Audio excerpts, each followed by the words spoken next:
Terima kasih Anda masih menyaksikan CNN Indonesia Newsroom. Menteri Koordinator Bidang Pembangunan Manusia dan Kebudayaan Muhadjir Effendi meminta Kapolri untuk mengusut kasus gagal ginjal akut progresif atipikal yang menyebabkan puluhan anak meninggal dunia. Selain itu, Ombudsman Republik Indonesia juga meminta kepada pemerintah segera menetapkan kejadian luar biasa atas kasus gagal ginjal akut.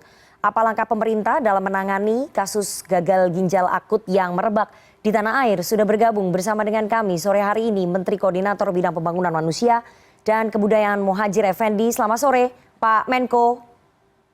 Selamat sore Mbak Rifana. Oke Pak Menko, langsung saja ini Presiden Jokowi kita tahu kemarin menggelar ratas ataupun rapat terbatas membahas soal kasus gagal ginjal akut. Arahan Presiden kepada para menteri untuk menangani kasus gagal ginjal akut ini apa Pak?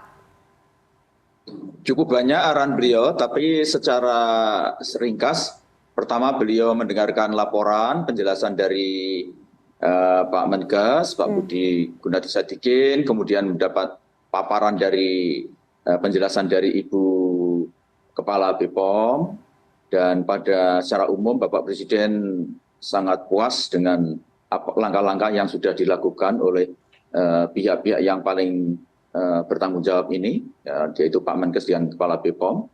Dan kemudian beliau menyampaikan beberapa saran yang menurut saya cukup harus kita garis bawahi. Yang pertama, Bapak Presiden memandang bahwa kasus gagal ginjal akut ini persoalan besar, sehingga kita tidak boleh memandang sepele. Kemudian yang kedua, Menkes dan BPOM diminta untuk segera melakukan langkah-langkah yang lebih cepat dan tepat, termasuk segera menyebarkan obat yang sudah disiapkan, disiapkan agar jangan sampai kejadian ini menjalar ke mana-mana. Kemudian juga beliau setuju untuk segera mengambil tindakan-tindakan hukum, terutama kalau itu berkaitan dengan masalah tindak pidana.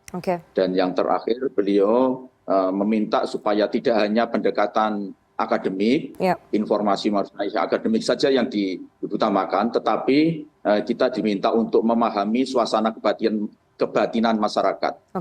Jadi masyarakat sekarang ini secara umum gelisah, ingin mendapatkan kepastian, penjelasan, dan yang bisa memberikan rasa nyaman dan aman untuk mereka, sehingga dan mereka, Presiden juga menyampaikan masyarakat biasanya tidak mau dengar informasi yang terlalu detail, yang renek, tetapi secara umum yang mudah dipahami, agar mereka bisa segera merasa nyaman, merasa terlindungi oleh negara. Itu yang disampaikan oleh Pak Presiden. Baik, sebelum saya masuk ke dalam persoalan pidananya, saya ingin tanya Pak, biaya pengobatan pasien gagal ginjal akut ini relatif mahal, terutama antidotumnya. Apakah ada arahan dari Presiden, langkah pemerintah untuk menjamin pengobatan pasien gagal ginjal akut ini Pak? Bapak Presiden tegas, gratis, ditanggung oleh pemerintah. Jadi untuk pengobatan semuanya kepada pasien gagal ginjal akut, termasuk sampai ke antidotumnya itu adalah gratis ya, ditanggung oleh pemerintah Pak? Betul, ya, dan obatnya juga sudah disiapkan oleh Pak Menkes kan, sudah ada obat Omeprazole yang didatangkan dari beberapa negara, yang kalau tidak salah dari Singapura, dari Australia sudah datang, dan sekarang sedang kita upayakan datang juga dari Amerika. Baik, tadi Bapak sempat menyebut ya soal arahan Presiden terkait dengan pihak yang harus bertanggung jawab ini diusut secara pidana. Artinya Presiden meminta ada pihak yang bertanggung jawab secara pidana. Apakah itu hanya perusahaan industri farmasi saja atau ada pihak lain Pak, termasuk pihak dari pemerintah yang bisa juga bertanggung jawab secara pidana? Itu kan urusannya Pak Kapolri nanti. Saya tidak memiliki kewenangan untuk menyampaikan itu. Tetapi yang jelas Pak Kapolri sekarang telah bergerak cepat untuk melakukan pengusutan, mulai dari paling hulu, yaitu sumber dari mana barang itu yang menyebabkan keracunan itu, kemudian bagaimana proses-prosesnya, termasuk kalau itu barang impor, bagaimana masuknya, screeningnya seperti apa, kemudian distribusinya ke perusahaan seperti apa, karena mengingat Mbak Rifana, karakter bahan-bahan kimia ini kan sebetulnya fungsinya kan memiliki spektrum yang sangat luas. Mulai dari digunakan untuk fiber, untuk memproduksi fiberglass, untuk oli mobil, kemudian juga untuk bahan plastik, untuk cat, untuk kosmetik, dan yang paling tinggi kualitasnya yaitu untuk obat-obatan ini.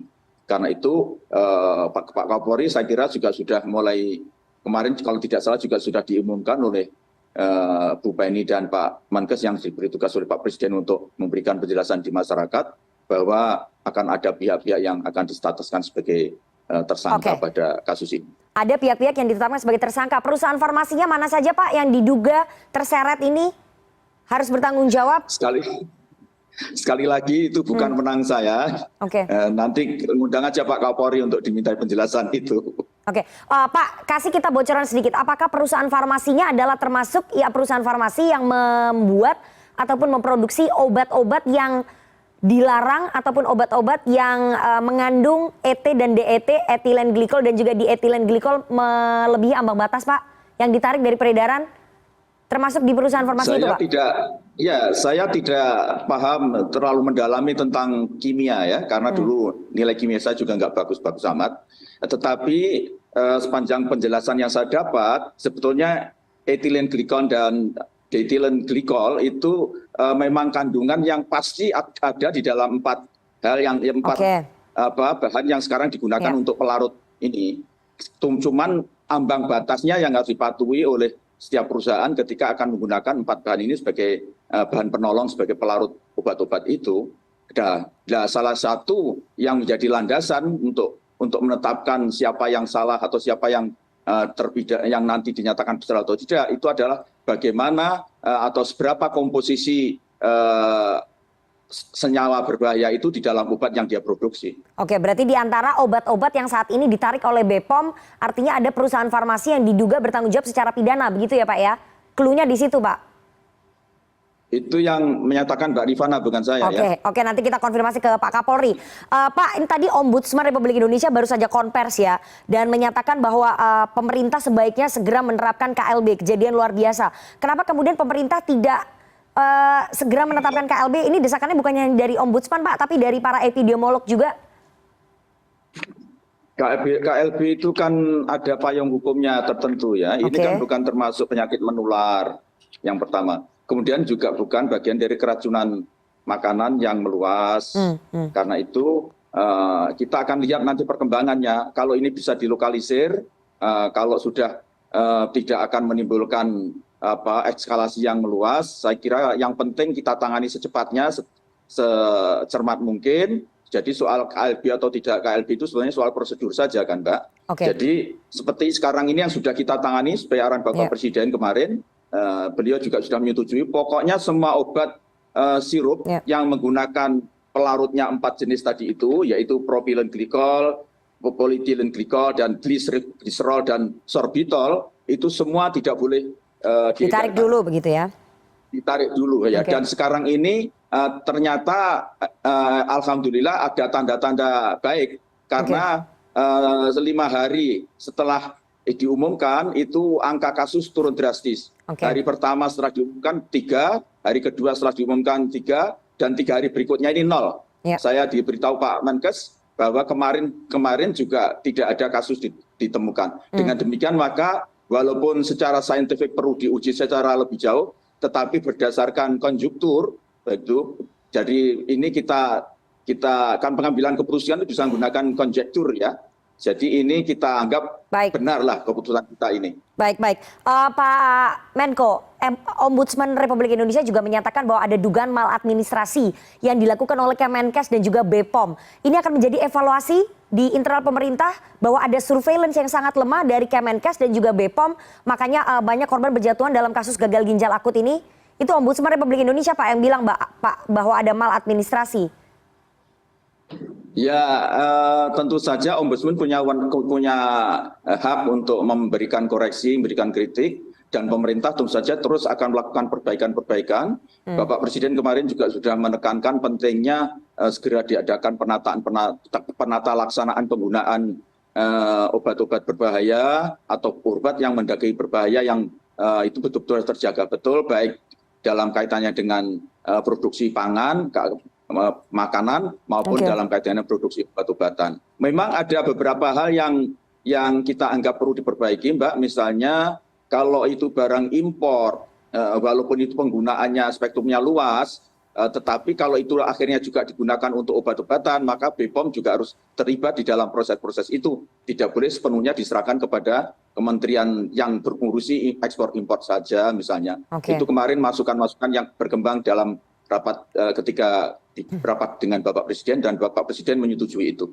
Baik, artinya akan ada evaluasi di internal pemerintah soal surveillance tentang penggunaan produk-produk bahan baku obat ini, baik yang import ataupun yang diproduksi oleh perusahaan-perusahaan farmasi dalam negeri. Kita tunggu nanti bagaimana proses hukumnya ataupun penyelidikan yang dilakukan oleh Polri, begitu ya, mana saja perusahaan farmasi yang diduga melanggar ketentuan dan juga bisa dijerat secara pidana, dan kita tunggu apakah kemudian pemerintah bisa menangani kasus gagal ginjal akut ini yang merebak di tanah air. Terima kasih sekali Menko PMK Bapak Muhadjir Effendi atas waktunya kepada CNN Indonesia Newsroom sore hari ini. Sehat selalu Pak Muhadjir. Terima kasih Mbak Rifana, salam sehat.